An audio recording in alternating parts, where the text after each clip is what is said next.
Bom, acho que a gente pode começar, né? O Thiago falou aí no chat. Vou me apresentar. Nós somos da equipe do Lugar de Encontro. Nós somos de Brasília, né? Trabalhamos e atuamos aqui em Brasília, no Distrito Federal, na capital do país, no Cerrado.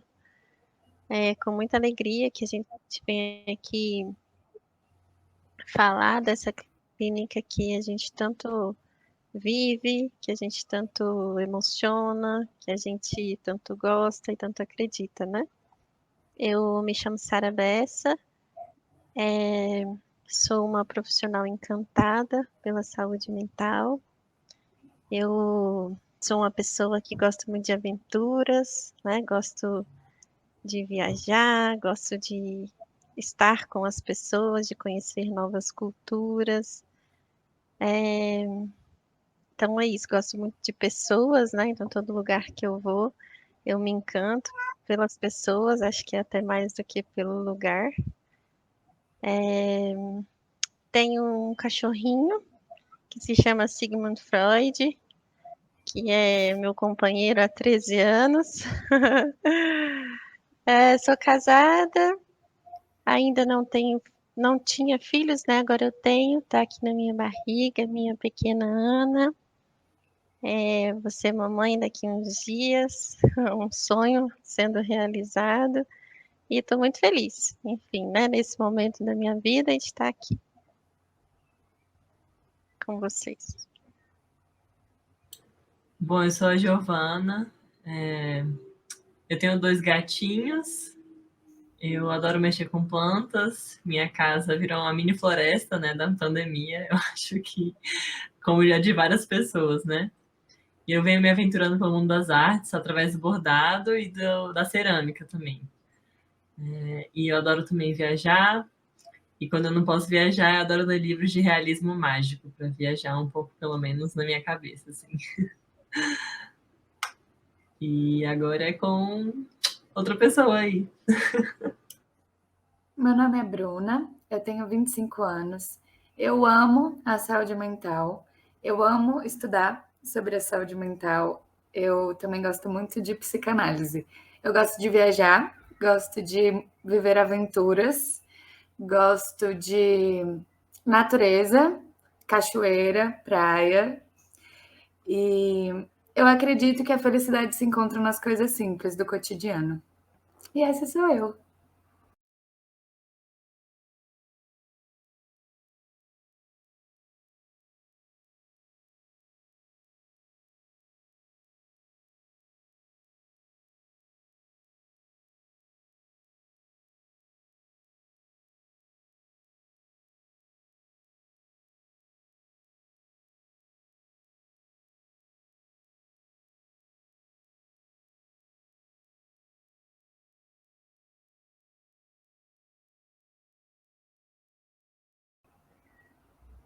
Camila,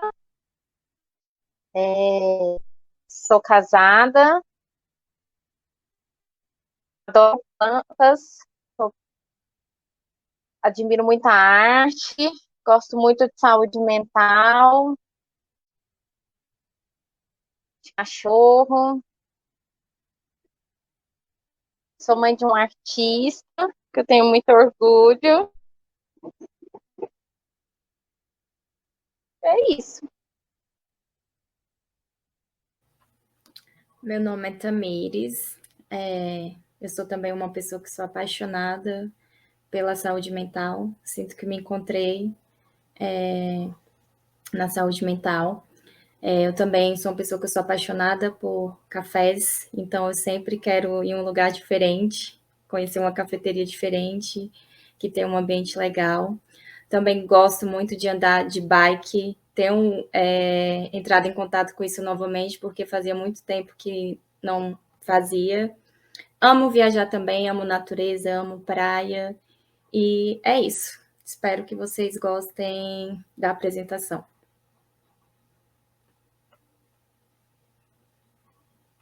Bem, hoje a gente vai falar sobre, né, o acompanhamento terapêutico, as dores e as delícias de acompanhar. E eu vou apresentar um pouquinho para vocês o que é essa clínica, né?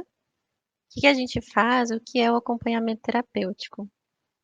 Bom, gente, o AT é essa clínica que acontece no cotidiano, né? Eu costumo chamar de clínica territorial libertária, uma clínica que promove encontros, né?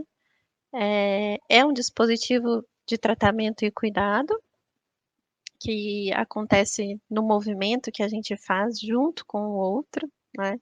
Então, nós vamos ao encontro das pessoas para promover alguma coisa. E esse encontro ele pode ser em qualquer lugar, né? Ele acontece nos mais variados espaços e contextos da cidade. E ele não tem muros, então ele não acontece dentro de uma clínica, dentro de paredes, né? Ele é sem muros. Então, ele acontece na casa da pessoa, no quarto dela, na praça, na esquina da casa dela, na escola, no hospital. Onde existem pessoas, o acompanhamento terapêutico está, o acompanhante está, né? Então, é essa clínica que acontece no dia a dia. Posso dizer que o AT é o encontro com o outro, né? E nesse encontro a gente possibilita, né? Autonomia, reinserção na rede social, superação de sofrimentos psíquicos, né? E é interessante porque não somos nós que promovemos isso, é a vida, né? A partir desse contato com o outro. É a partir da vivência com a pessoa na vida dela que a superação de sofrimentos psíquicos acontece. Os acompanhamentos são bastante variados, né? Como eu disse, eles acontecem no cotidiano, no dia a dia, mas o que define mesmo essa prática clínica, né? O que define o AT não são as saídas, nem o fazer. Eu sempre gosto de frisar isso, que o que define o acompanhamento terapêutico é uma escuta clínica, né? Porque nós vamos ali no encontro com o outro, promover uma escuta clínica. Porque senão eu vou ali como um amigo, como qualquer outra coisa. Aí não, eu estou ali enquanto acompanhante terapêutico. Se eu não tiver aberta a essa escuta, eu vou fazer qualquer outra coisa menos acompanhar terapeuticamente, né? Então tem que estar aberta à escuta ao outro, assim. Então nós fazemos juntos, nós caminhamos juntos, mesmo num quarto escuro, fechado. E o AT, ele chama o acompanhado para uma vida de relações. Então nós vamos ao encontro do outro para pensar sempre nessa vida de relações, né? O que pode ser promovido ali? Relações, né? Primeiro com a gente, porque às vezes tem muitas pessoas que não têm relação com mais ninguém, né? E depois com as outras pessoas, com o mundo lá fora, com a vida que ela deseja ter, né? É interessante porque muitas pessoas que têm problemas de saúde mental são rotuladas como incapazes, né? Como alguém que não pode trabalhar, não consegue estudar. E o AT vai lá mostrar que tudo isso é possível, né? Então, é a clínica do possível. Tanta coisa é possível no acompanhamento terapêutico. Mas como que surgiu, né? O AT é algo novo? Gente, o AT não é algo tão novo assim, né? Apesar de muitos lugares, muitas pessoas ainda não conhecerem o acompanhamento terapêutico, não é uma clínica nova. Ela se iniciou no bojo da reforma psiquiátrica, né? Lá na década de 70, na Argentina. Na época, começou como auxiliar psiquiátrico, não chamava acompanhamento terapêutico, e o AT tinha realmente essa função de auxiliar o psiquiatra nas saídas das pessoas das instituições asilares, né? Então, entendia-se naquele tempo que essas pessoas eram incapazes de andar sozinhas pela rua, incapazes de seguir a vida, e aí os estudantes, seja de psicologia, de medicina, da área da saúde de modo geral, acompanhavam essas pessoas na rua, né? Então eram auxiliares psiquiátricos. Com o tempo, né, entendeu-se que essa prática já não cabia mais como um auxiliar e passou a chamar amigo qualificado. Que é um nome, inclusive, que eu gosto bastante, sabe? Às vezes eu fico pensando por que mudou, enfim, é um nome que eu acho que caracteriza muito o que a gente faz, né? Porque se parece muito com a amizade. É claro que não é, mas se parece muito quando as famílias me perguntam, mas o que é que vocês fazem? O que é o acompanhante terapêutico, né? Eu sempre falo isso. Parece com um amigo, mas não é. Então, eu gosto bastante desse nome, mas com o tempo entendeu-se que esse nome reduzia muito também a clínica do acompanhamento terapêutico, né? Porque ficava muito nesse fazer do amigo e não como uma clínica mesmo estruturada. E aí, a partir dos congressos, das discussões clínicas entre os profissionais ATs, decidiu-se, né, mudar o nome para acompanhante terapêutico. Mas o AT, gente, ele rompe com essa lógica da segregação, da exclusão, da tutela que os manicômios produzem, né?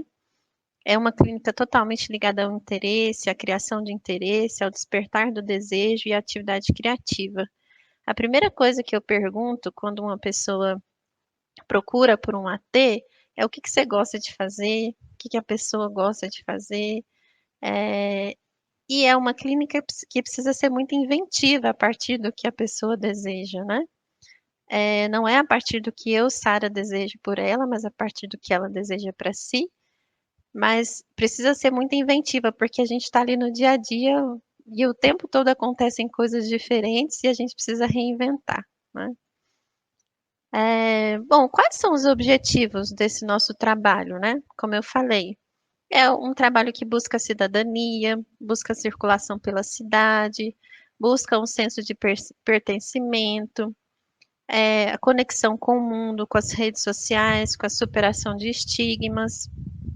A gente passa a sair com a pessoa no mundo e ela é incrível, gente, como ela consegue perceber que ela pode estar no mundo, assim, né? Porque muitas pessoas são colocadas assim, tem esquizofrenia, então não é capaz de mais nada, são incapazes, e o AT vai mostrar que não é bem assim, né? Que as pessoas são capazes de muitas coisas, e quando a gente está na rua com essas pessoas, é incrível como isso aparece, assim, e as pessoas começam a pensar, nossa, então eu posso um monte de coisa que me disseram que eu não podia, né? E é muito bonito de ver isso. Mas assim, gente, e na prática, como é que essa clínica acontece, né? Já que eu falei que tanta coisa é possível no AT, com quem que a gente trabalha? Quem pode ser acompanhado? E eu digo para vocês que todas as pessoas que têm algum tipo de sofrimento podem ser acompanhadas por um AT. Pessoas em crise, pessoas que passam ou já passaram por longas internações psiquiátricas, normalmente são as pessoas que a gente acompanha, né? Mas hoje o AT está muito vasto, né? Hoje a gente acompanha em vários contextos, na inclusão escolar, a gente acompanha também no judiciário, na questão das varas de família. Então, o AT não está só para quem tem algum transtorno mental, algum sofrimento psíquico grave, né? O AT se expandiu e a gente está em muitos outros lugares. A gente acompanha crianças, acompanha pessoas que têm dificuldade de fazer amizade, nós temos acompanhamento terapêutico em grupo, para pessoas que têm dificuldade de estar com o outro. Então, assim, é bem amplo, sabe? E assim, gente, quem é o trabalhador AT? Quem é que pode ser AT? Eu acho bem importante falar sobre isso, porque assim, hoje no Brasil, o acompanhamento terapêutico não é uma prática regulamentada, como na Argentina, por exemplo. E quando eu falo isso, parece que eu estou falando de modo pejorativo, né? Mas é porque existe uma discussão muito ampla no Brasil a respeito dessa formação do AT, se regulariza ou não. E entendeu-se que regularizar o AT era colocar o AT em uma caixinha, né? Então, por isso a clínica do AT não é regulamentada no Brasil. E aí, gente, qualquer pessoa pode ser AT, né? Não precisa ter formação superior, não precisa ter formação em acompanhamento terapêutico, precisa ter o desejo de acompanhar terapeuticamente. Mas qualquer pessoa consegue ser AT? Eu acho que essa tem que ser a pergunta, né?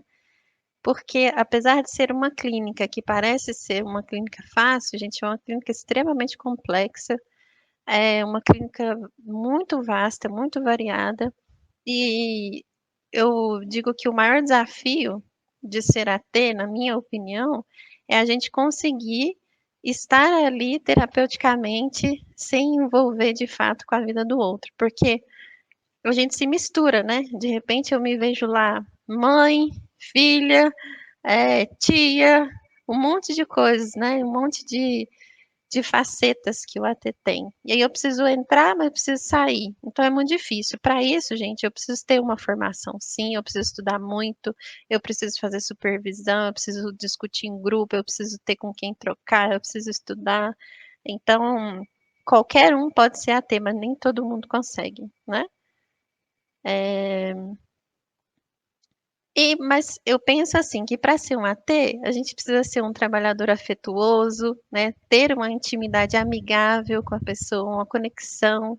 A gente precisa realizar agenciamentos. Eu falo isso também porque muitas vezes o que a gente tem que fazer é agenciar ali com o outro a vida dele, né? Para que ele entenda que dá para fazer um monte de coisas. Às vezes a gente tem que advogar pelo outro, né? Que está sem voz, sem desejo, que não consegue dizer de si. Então nós vamos advogar por eles. O AT, ele precisa inclusive produzir furos nas instituições. Não adianta a pessoa ter um AT que só vai lá na casa dela para poder passear com ela. Não, aí não, a gente não está produzindo mudança, né? Então a gente precisa ir lá na instituição da qual ele faz parte, incomodar essa instituição.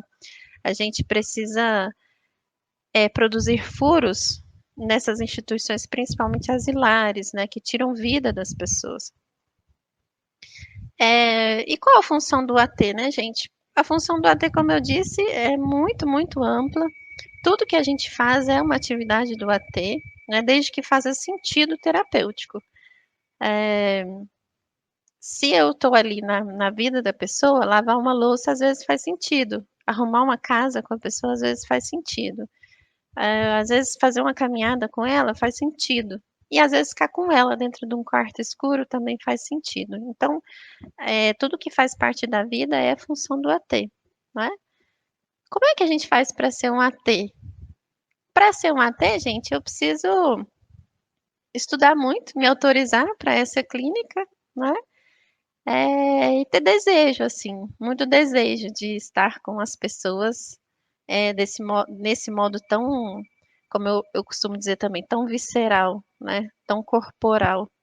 Eu preciso ter muito desejo para estar com o outro.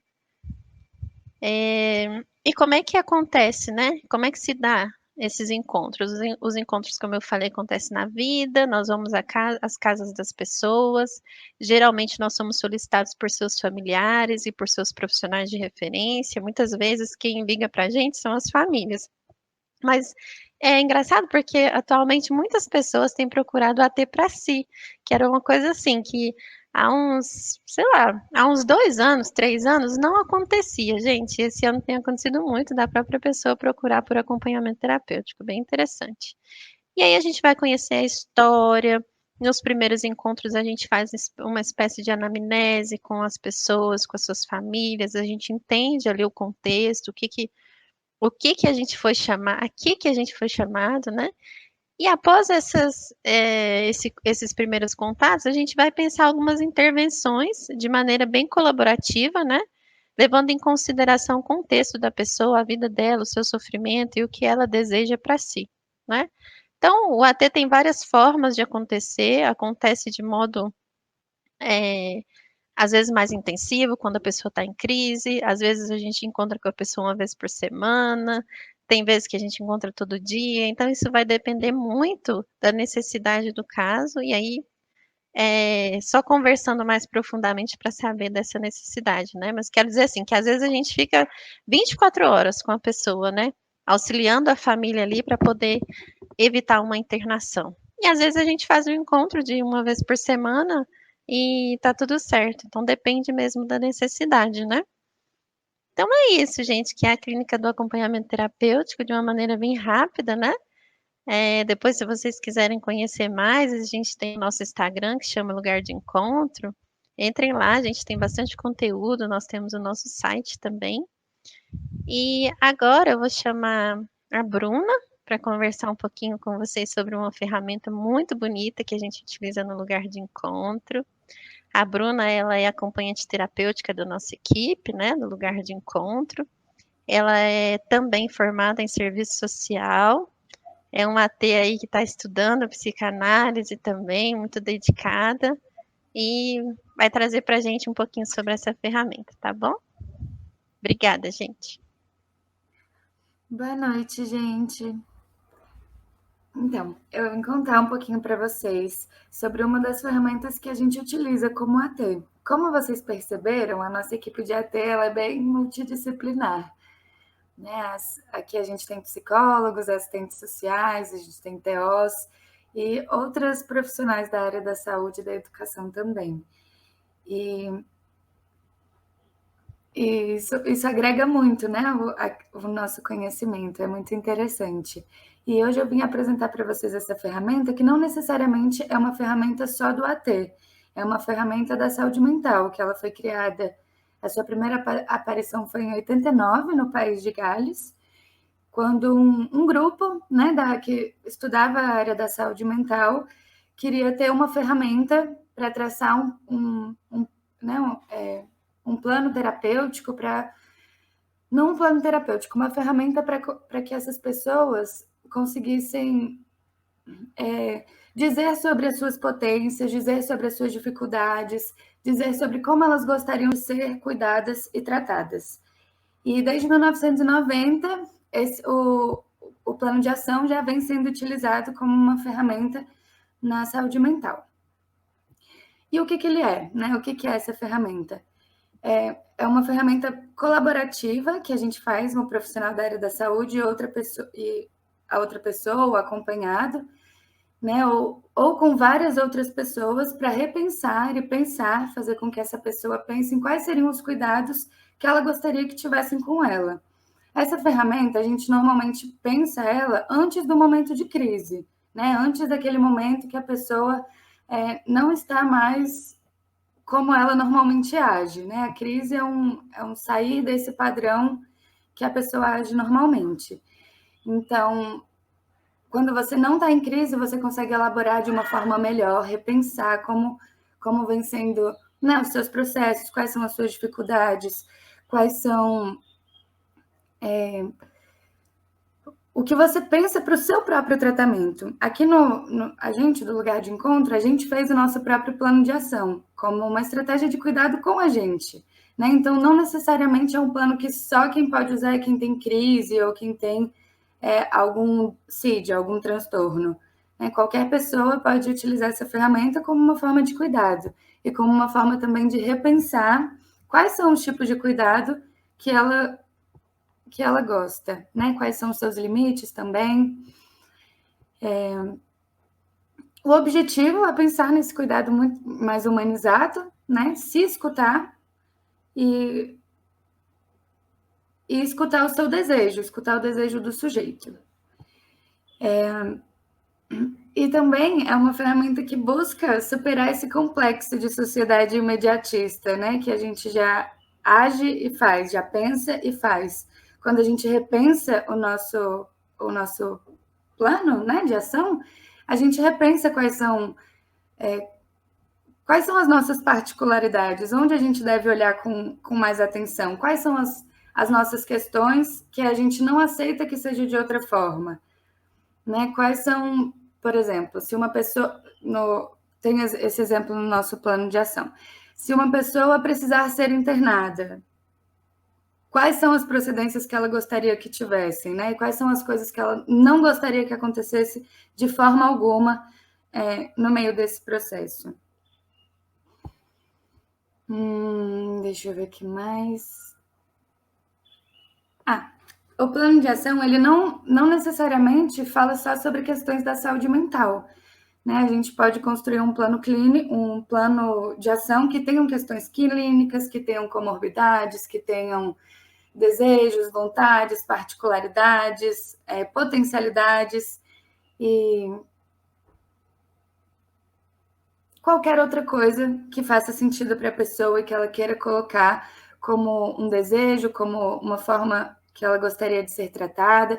Então, não é algo pronto e que não pode ser mudado, é algo construído. Então, provavelmente, existe diversificação entre os diversos serviços de saúde, cada um tem o seu plano de ação. Claro que muitas coisas são parecidas, né? Porque a gente visa chegar no mesmo objetivo, que é conhecer o indivíduo e que ele se conhece e conhece o seu processo de crise.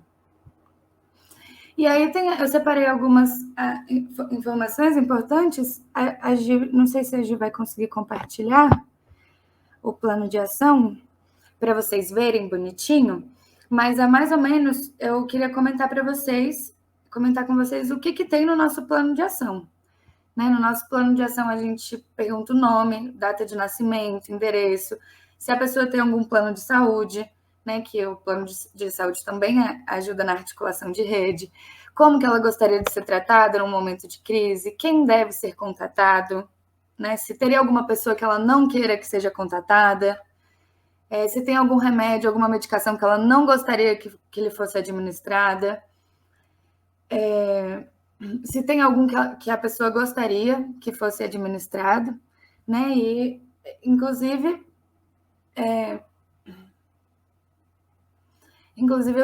a gente pensou, né?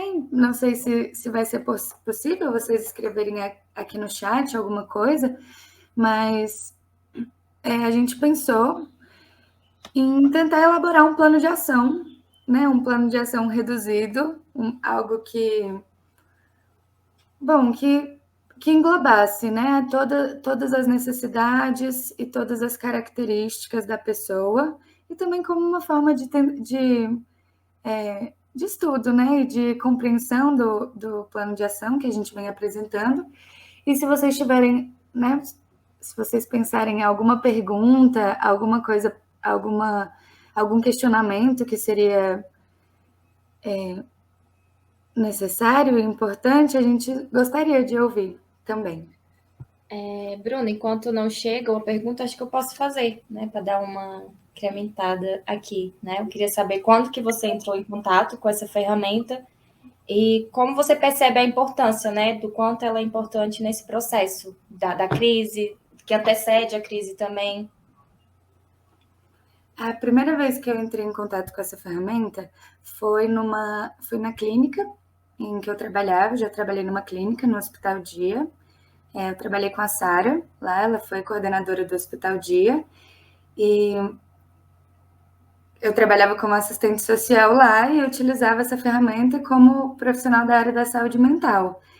E era uma ferramenta diferente, mas bem parecida, né, com os mesmos objetivos, só mudam algumas perguntas. E eu também fiz o meu cartão de crise, então eu digo por mim mesma, foi uma experiência muito legal de poder repensar, né, quais são as minhas questões, quais são as minhas dificuldades, como eu gostaria que fossem cuidadas, né, as minhas dificuldades, como eu gostaria que fosse cuidado.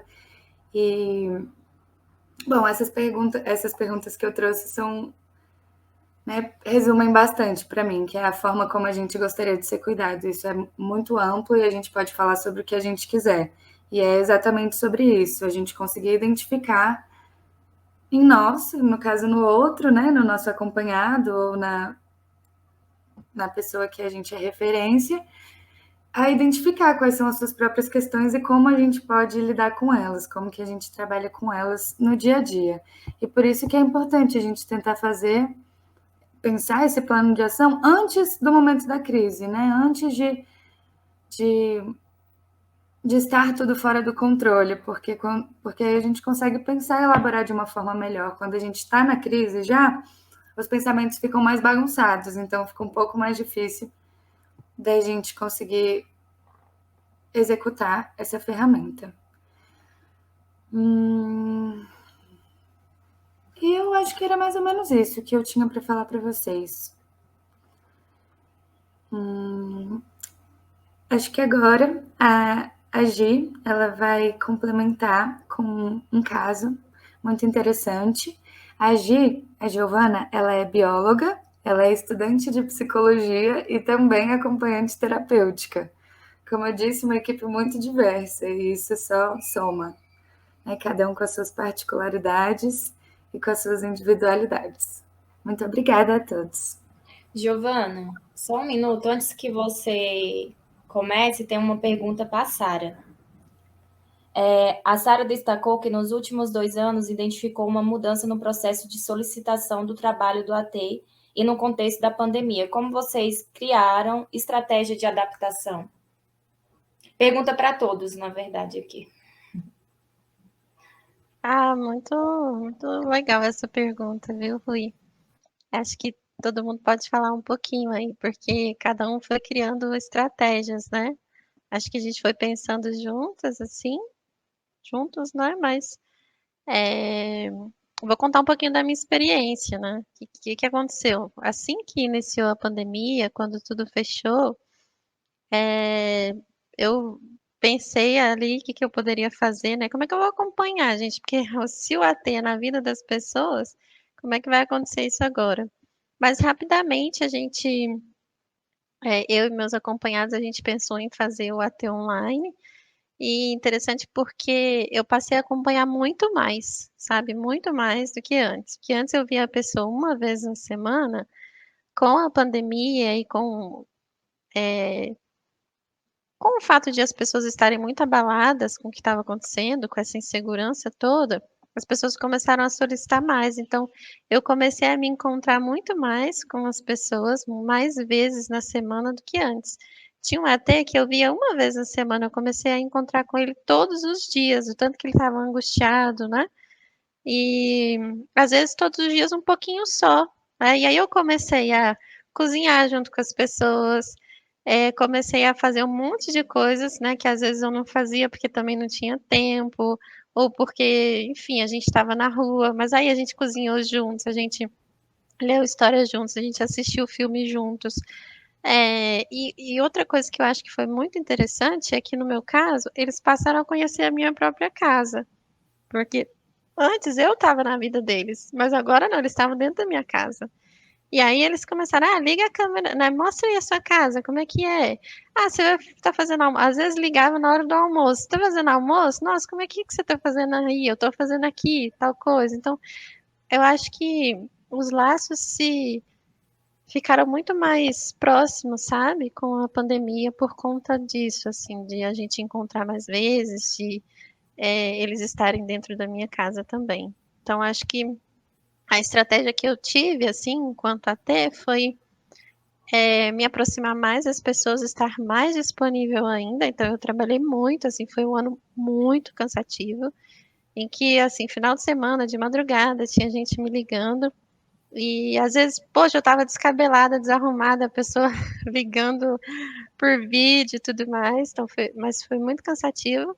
Só que eu pude também me mostrar enquanto gente, né? Enquanto uma pessoa que também estava sofrendo. Então, acho que foi isso, assim, né? Que eu, Sara, fiz, né, na pandemia. Agora, assim, um pouco menos, né? Ainda acompanho algumas pessoas online, mas eu já retornei, assim, né, na maior parte dos meus atendimentos para o presencial. Até porque as pessoas também começaram a ficar um pouco mais tranquilas depois da vacina e tudo. Mas foi isso de estratégia. Não sei as meninas aí como é que foi para elas. Teve essas estratégias, né, de AT individual, né, nossos, mas também teve da empresa, né, que a gente ofertou oficinas também, a gente promoveu oficinas para os acompanhados, e a gente fazia oficina de culinária, de leitura. Então, a gente tivemos que nos reinventar, né, para continuar ofertando cuidado para eles. Então, a gente não pode esquecer também de destacar isso. Nós viajamos Sarau, né? também. É o sarau. Viajamos com eles para alguns lugares que, se tivesse atendimento presencial, seria impossível, né? Diante do motivo da viagem. Jogamos. Fizemos até em grupo online. Foi Bando de muito. amigos. É isso. O nosso bando de amigos ele se tornou online, né? Que a gente encontra de tempos em tempos em grupo, pessoalmente. E aí a gente começou a fazer isso online e foi muito legal. Brincamos de show do milhão. Eu lembro que foi muito engraçado, né? A gente cantando com eles. Tem um AT que eu acompanho que ela é muito tímida. E em outro momento ela jamais cantaria. No AT online ela cantou, assim, foi emocionante ouvir a voz dela. Então, eu acho que é isso, assim, falando também de dores e delícias, né, desse acompanhar na pandemia, parece que também só foi bonito, né? Não foi, não. Para mim foi muito pesado, como eu falei, muito cansativo. E trabalhei o dobro, né, do que normalmente eu trabalho. Me dispus assim para muito sofrimento, as pessoas estavam sofrendo muito, mas eu também estava sofrendo, né? Eu acho que essa é a grande diferença, sabe? Normalmente eu não estou sentindo o que eles estão sentindo, né? A vida de cada um é diferente, mas na pandemia não, eu também estava sentindo, eu também estava com medo, eu também estava com medo de perder pessoas, eu também perdi pessoas queridas. E aí até isso, assim, né? Às vezes eu estava triste, mas aí tinha uma pessoa me ligando para falar, às vezes eu. E aí, tem alguém da sua família que está doente? Eu falava que sim. Então, é, também tiveram coisas muito pesadas, né?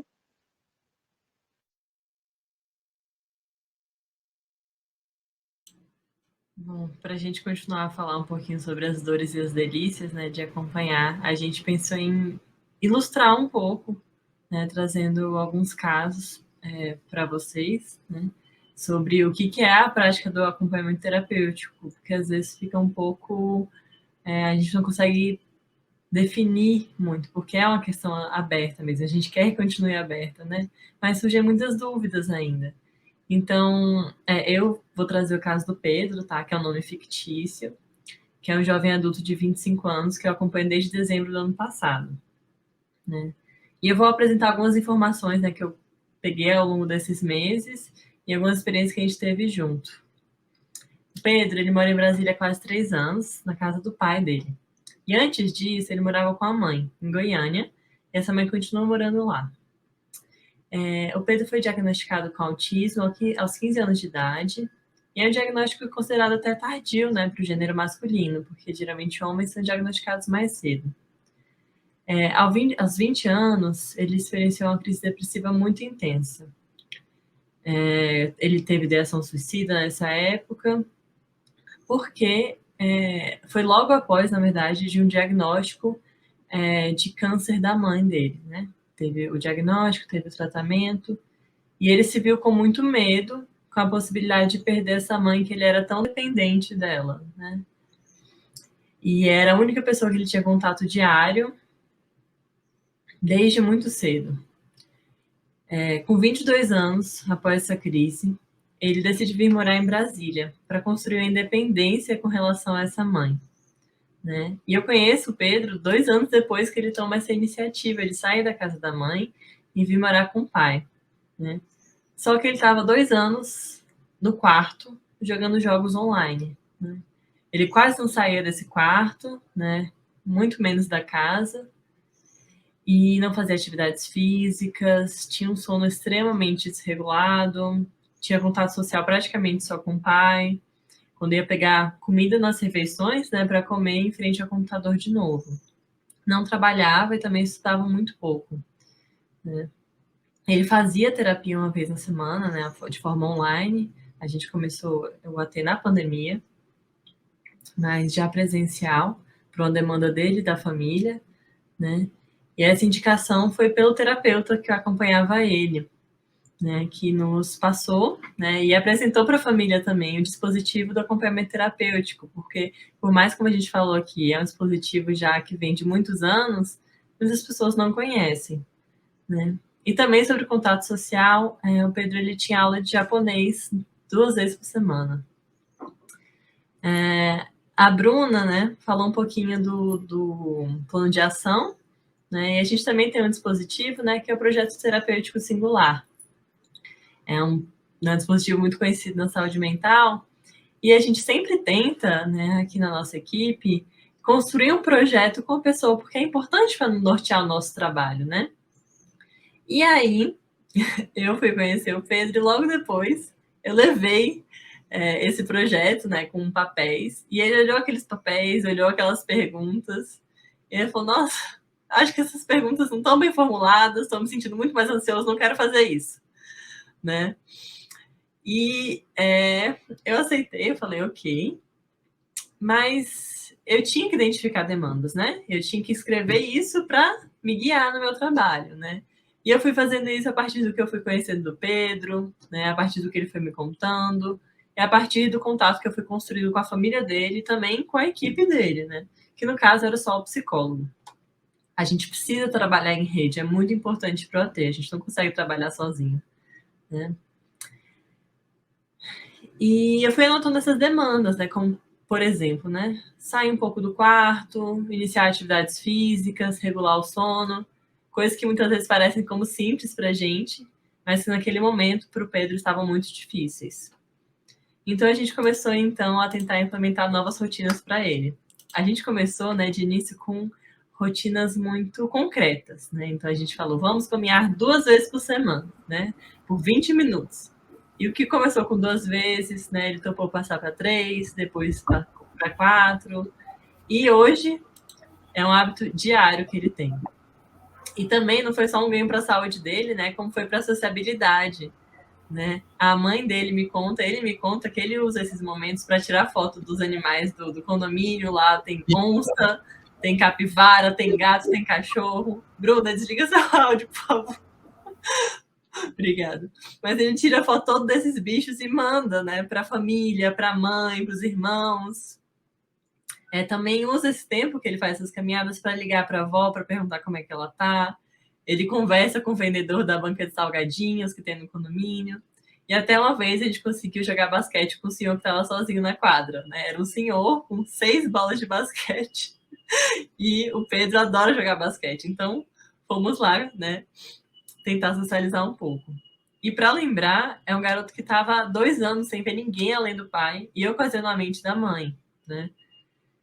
Como eu mencionei também anteriormente, ele tinha muita dificuldade com sono. Ele passava 24 horas, às vezes até mais, jogando direto no computador, né?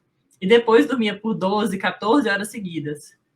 E a gente foi fazendo pequenos acordos para a gente mudar esse sono, né? A gente começou falando de 20 horas dormindo, ou 20 horas acordado, 10 horas dormindo, né? E a nossa meta era, claro, 16 horas acordado e 8 horas dormindo. Em poucos meses ele conseguiu, né, fazer isso. E ainda melhora, né? Porque ele não só diminui o tempo de jogo dele, como ele começa a ler. Ele volta a ler livros de fantasia, que é uma coisa que ele adora, para tentar dormir um pouco melhor, né? Fazer uma higiene do sono. E ele nunca quis ir para o psiquiatra para tomar nenhuma medicação que auxiliasse no sono. E a gente conseguiu bancar isso, né? Que ele pedia. E, além disso, o Pedro também tinha um grande sonho de se tornar independente e morar sozinho. A gente conversou muito e decidimos que após regular o sono, que ele falou que era a primeira coisa que ele queria fazer, era necessário que, né, construíssemos algo em sentido profissional. Então ele começou estudando um pouquinho mais para as aulas de japonês, porque ele só estudava durante a aula, né? E a partir das ideias do professor de japonês, inclusive, né, que é uma figura que ele admira muito, ele começou a fazer um curso de análise de dados, né? Ele está finalizando o curso agora e pretende começar a procurar trabalhos, né, em futuro próximo. Então, eu percebi, né, espero que vocês também percebam, a potência desse trabalho, né, do acompanhamento terapêutico, do afeto e do fazer em conjunto. Pedro era um jovem adulto que não estudava, não saía de casa, não encontrava com pessoas, não tinha rotina, não dormia bem. Isso vem mudando, né, há quase 1 ano, mudanças que a gente espera que sejam contínuas, né, e vitalícias.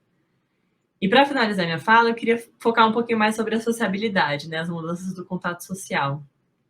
Como eu falei, né, Pedro só tinha mais contato com o pai, né, e a mãe.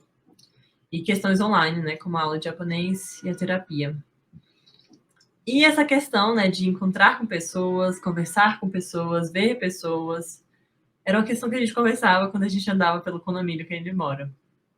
Eu comecei percebendo mudanças, né, quando eu vi ele fazendo amizade com o caixa da mercearia, por exemplo, perguntando como é que estava a vida, né? Depois a mãe dele falou que ele estava ligando para a avó, para as tias, para conversar. E até que um dia, depois de muita insistência minha, né, coisa que ele me frisou várias vezes, ele topou em um encontro presencial no Parque da Cidade com outros jovens adultos, né, que são acompanhados pela nossa equipe. No total, eram 4 acompanhados, todos homens, que gostavam de jogar jogos de tabuleiro, né? Assim como ele. A gente combinou um encontro em um sábado para que eles se encontrassem.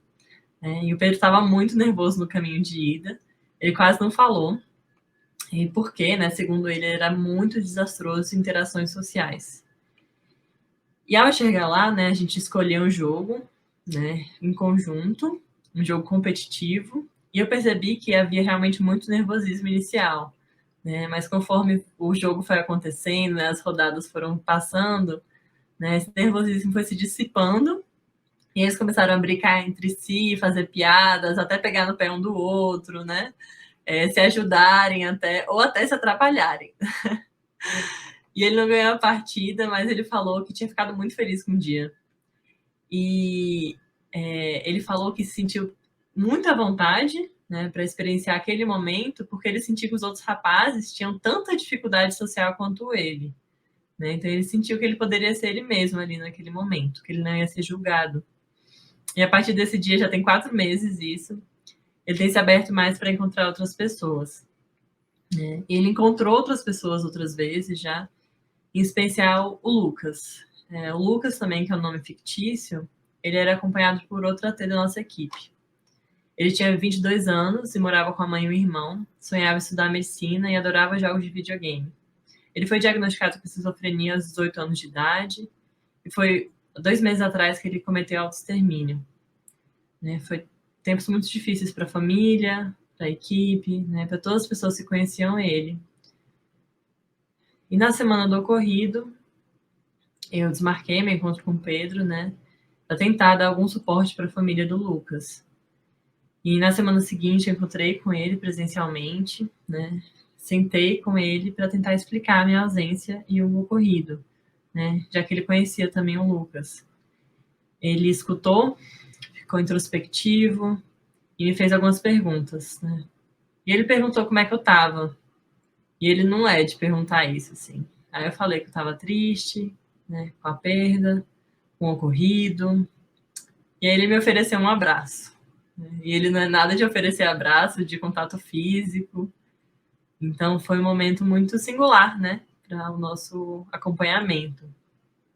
E naquele dia a gente conversou sobre muitas outras coisas, até sobre o período que ele mesmo via como a saída para o sofrimento dele, o autoextermínio. A gente conversou sobre as mudanças que ele vinha enxergando na vida dele, né, e o crescimento pessoal, e até sobre um futuro mais otimista que ele vinha tendo para si mesmo.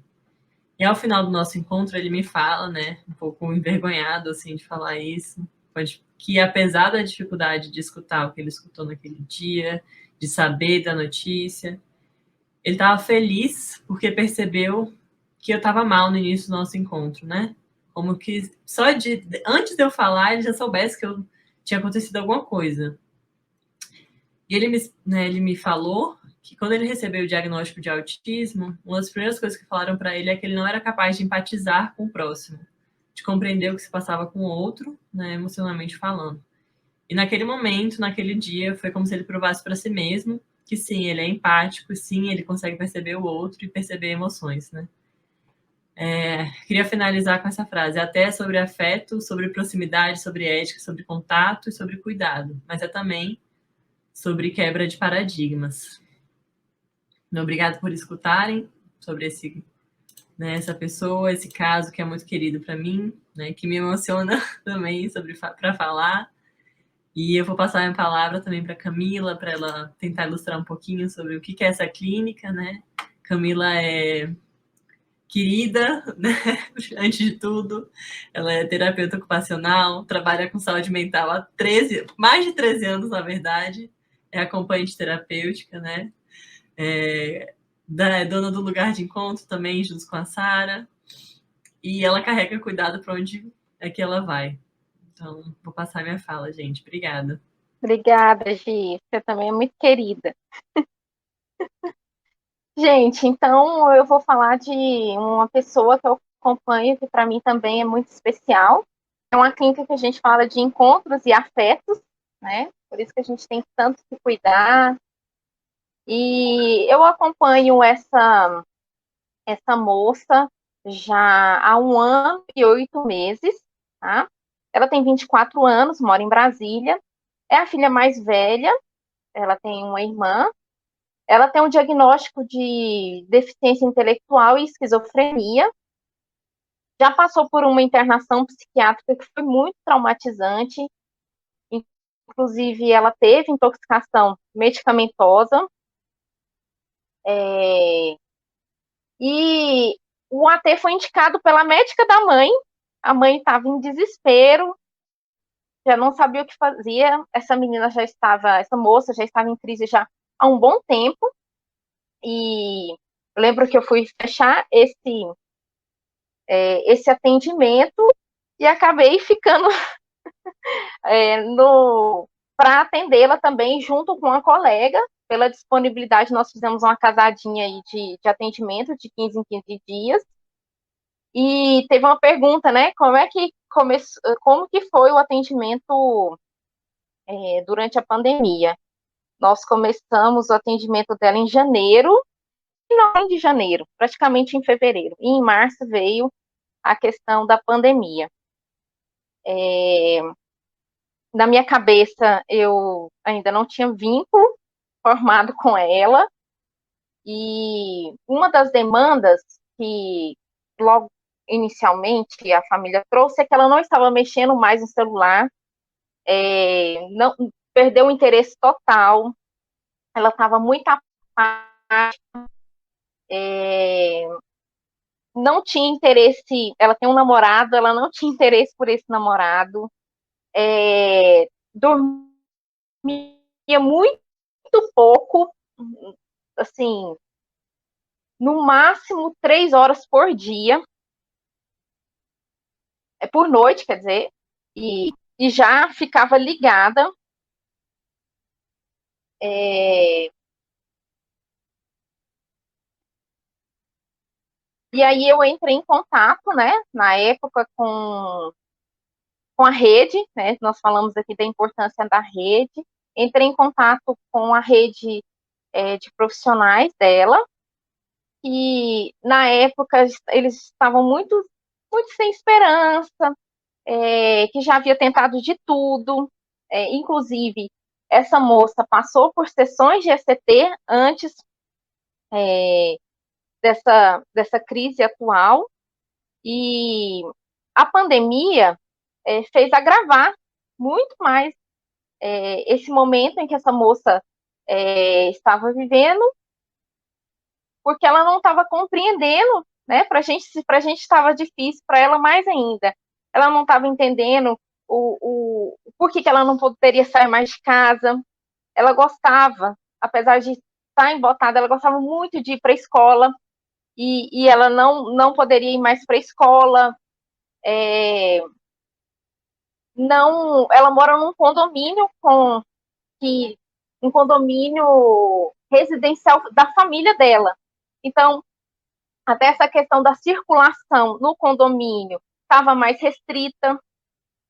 Então, isso piorou consideravelmente alguns sintomas, principalmente a irritabilidade. O sono ficou ainda mais prejudicado, já era pouco, ainda ficou ainda mais prejudicado. Começaram os sintomas que ela já tinha, né? Mas ela começou a apresentar novamente alucinações, delírio, agressividade física e agressividade verbal. E com isso, a equipe indicou novamente, a equipe que eu digo de referência ali, né? Como eu falei, eu tinha acabado de iniciar o atendimento com ela, indicou novas sessões de ECT, eletroconvulsoterapia, como uma forma de evitar a internação. A família não de jeito nenhum interná-la, principalmente a mãe. Ela é muito apegada à mãe, e então a equipe indicou como uma forma de evitar a internação, e com isso ela começou, então, a sessão de ECT, porém, o que eu senti, né? Eu senti muita dificuldade nessa articulação com a equipe, principalmente por essa equipe ela não ter uma experiência em intervenção em crise, uma experiência em um cuidado em saúde mental, principalmente por saber como que é a vivência ali em uma instituição asilar. E ela começou essas sessões, porém, a sessão foi dando o resultado esperado. E o médico de referência, na época, indicou a internação psiquiátrica, e eu, enquanto AT, conversei com a equipe, e eles estavam com muita desesperança mesmo, que não tinha mais o que fazer, que era aquilo mesmo, que não tinha como entrar com medicação, que eles já tinham tentado de tudo. Os pais extremamente cansados, exaustos. A outra filha teve que mudar para a casa do avô. E quando eu falo de agressão física, é pesada, né? Ela partia para cima mesmo do pai, da mãe. Inclusive, até eu também levei pesada. Foi um processo muito difícil, em que as trocas em pares e a supervisão me ajudou muito, principalmente as trocas em pares. Na época eu trocava muito com a Sara, né? E a gente, no tema, né? As dores e delícias, né? De sentir na carne mesmo aquilo que os pais estavam experimentando.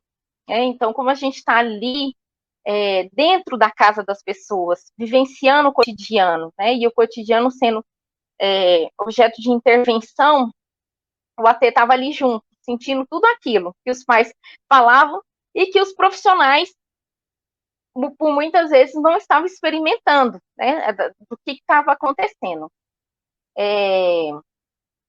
Então, eu consegui articular com esses pais, da gente tentar uma clínica dia antes, levamos ela para uma avaliação psiquiátrica. A instituição, que é uma instituição asilar, né, mas que trabalhava com hospital dia, aceitou que ela fizesse a clínica dia ali, como uma forma da gente poder pensar outras medicações ou outras formas de intervenção com ela. Porém, depois de 3 dias que ela estava nessa instituição, nós recebemos a notícia por telefone que a instituição não tinha capacidade para recebê-la. E naquele momento foi como se a gente recebesse um balde de água fria, né? E o AT estava ali, junto com aquela família, mais uma vez experimentando aquilo tudo. Eu falo que foi um caso que eu senti na pele, doeu na carne, experimentar tudo isso. E o AT teve que novamente articular uma rede, porque naquele momento o médico de referência, que já há algum tempo acompanhado, falou: não, você vai para a instituição, então já vamos aproveitar e trocar de referência. Então a família se viu mais uma vez, né, em um momento de desesperança. O que nós vamos fazer agora?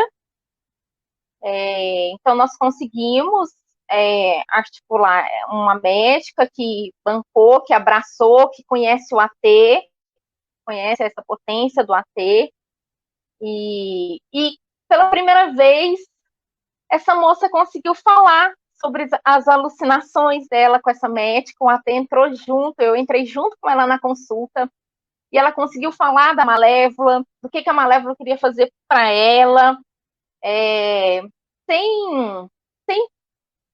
pensar em punições, ou que ela poderia ser internada.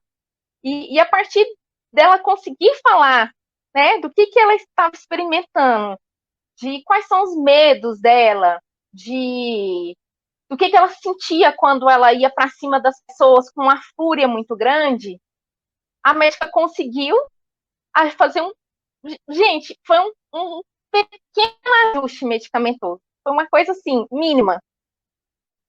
E isso foi numa quinta-feira. Quando eu cheguei na segunda-feira, essa moça já estava bem mais tranquila. Minimamente ela estava mais calma, ela não estava correndo pelo condomínio mais gritando, ela conseguiu me receber. E a partir disso, né, isso foi um processo, tá? Não foi um processo difícil, foi um processo dolorido, foi um processo de choro, muito choro, tá? A partir disso, né, a gente foi construindo o plano de ação dela e conseguindo ressignificar o que realmente era da crise dessa moça, né? Principalmente para ela e para a família dela. Então, o plano de ação dela ainda não está pronto, tem sido construído cada dia com ela e sendo articulado com os atores da rede dela. Então, a partir disso, que ela consegue falar como é que ela quer ser cuidada, que ela consegue falar como é que ela se sente e do que ela quer para a vida dela, muitas coisas vêm andando na vida dela, né? Então, hoje, ela está na escola, amanhã ela vai fazer uma apresentação, ela vai fazer uma competição na ecoterapia. Uma demanda também inicial, que eu esqueci de falar, que era a questão de não ter amigos. Ela participa de 15 em 15 dias do bando de amigos e frequenta a casa das pessoas. Então, hoje ela tem amigos. Ela é uma pessoa que ela era cuidada. Hoje ela cuida das pessoas. Os pais dela conseguiram viajar e ela, enquanto irmã mais velha, ficou cuidando da casa, da irmã mais nova, da avó. Eu fico até emocionada, assim. Há um ano atrás a gente estava nessa luta aí, por muitas vezes eu achava que não ia dar, que eu até também não ia dar conta disso tudo. E hoje eu atendi ela e a gente estava fazendo as contas do gerenciamento do dinheiro, porque agora ela tem uma mesada. E ela sai, ela tem dinheiro para o pastel, e ela paga o pastel para a avó, e ela leva a avó para passear. E está construindo seu livro. Então, nós estamos com um projeto aí dela lançar esse livro aí ano que vem. E temos outros projetos, como a inserção no mercado de trabalho e tantos outros por aí, né? E para finalizar, ouvir a mãe dela falando hoje, né? Como ela está melhor, né? E como a vida andou em um ano é muito gratificante, né? E isso só andou porque cada vez mais ela consegue falar dela mesma e como é que ela quer ser cuidada. E é isso, gente. Muito obrigada.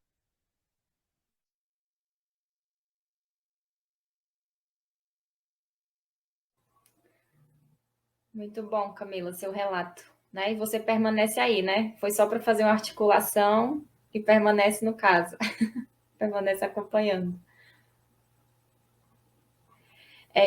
Então, a gente não tem acesso às perguntas, não sei como que a gente faria.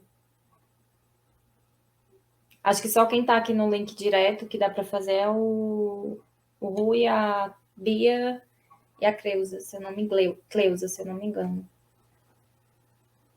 Vocês desejam falar mais alguma coisa, acrescentar mais alguma coisa? Eu penso que o que a gente quer mostrar, né, o que a gente quis mostrar aqui hoje é que essa clínica é muito potente, né? E que O nosso desejo é que muitas outras pessoas tenham acesso a ela, porque a gente acredita muito nesse jeito de estar com o outro, né? A gente vê, assim, o quanto isso muda a vida das pessoas. É uma clínica que muda a vida do outro, mas também a nossa, né? Eu sou muito diferente depois que eu comecei a acompanhar de outra pessoa.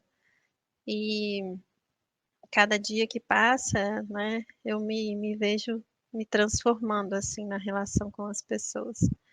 Inclusive, nesse relato que a Giovana trouxe, assim, foi um momento muito sofrido para todo mundo, né? A gente, foi doído demais, a gente ter perdido um acompanhado nosso, mas a gente recebeu também muito carinho, assim, de todos os nossos acompanhados, né? Eles cuidaram muito da gente e nos aproximou demais também. Então, é uma clínica muito real, assim, né? E não tem como a gente sair da mesma forma. Não tem como, né? E aí eu acho que o nosso desejo é isso, de mostrar para tantas outras pessoas é, o quanto a nossa vida pode ser mudada mesmo a partir de uma relação assim, né? E o quanto eu estar disponível para essa relação faz toda a diferença. E, e é isso, né? Deixar aqui o nosso convite para mais pessoas se tornarem ATs, para conhecerem mais, né, sobre esse trabalho, mas também dizer assim que a gente emociona, a gente sofre, a gente passa por uns baques às vezes, né? Às vezes a gente vai lá na maior alegria do mundo, e aí, vamos sair hoje, a pessoa não quer. E aí, vamos fazer um plano de ação? Ah, não, isso não tem nada a ver, coisa chata. Né? Então, às vezes a gente também chega na casa da pessoa meio assim, triste, meio, como diz lá em Minas Gerais, meio amuado, né? Não sei se vocês conhecem essa palavra. Mas de repente a gente chega lá na casa da pessoa e ela dá energia também pra gente. Então, acompanhar é isso, gente. É viver a vida junto com o outro. E isso tem uma beleza enorme, né? Tem dores, mas uma beleza enorme. Obrigada mesmo por esse momento. É muito bom poder falar disso que a gente tanto acredita. Sim. Eu coloquei, né? Não sei se as pessoas terão acesso, mas tem um e-book aqui do lugar de encontro, né? Eu acho bem interessante quem tiver acesso poder dar uma olhada. Está disponível aqui o link. Coloquei no chat. Eu não sei se todo mundo terá acesso. Esse e-book, ele foi escrito pelo Lugar de Encontro e ele fala sobre intervenção em crise. Ele fala sobre as ferramentas, fala sobre o cartão de crise e o plano de ação, que foi a ferramenta que eu apresentei aqui para vocês. Sim, bem interessante. O Rui falou muito sensível e cuidadoso os casos apresentados, apresentando todo o potencial do AT para as pessoas. Gente, eu queria agradecer também por a gente ter podido participar, né, desse espaço que eu acho que, como a Sara falou, é importante que mais pessoas conheçam, né, o AT, porque mesmo que alguns acham que vão se interessar para trabalhar como AT, né, outros às vezes pensam para os seus familiares, para pessoas conhecidas, né, e outras pessoas, né, podem até pensar em encaminhar casos no futuro para o AT. Então, Sim. Obrigada por esse espaço. Nos sigam no Instagram, Lugar de Encontro. Sim, Tá, estamos nas redes sociais também, lá tem posts, lá fala sobre muita coisa, sobre muitos conteúdos. Se vocês quiserem conhecer mais, é só acessar. Beijo, gente. Tchau, Tchau. gente. Até mais. Muito obrigada. Tchau, meninas. Obrigada. Muito bom estar com vocês. Tchau, obrigada.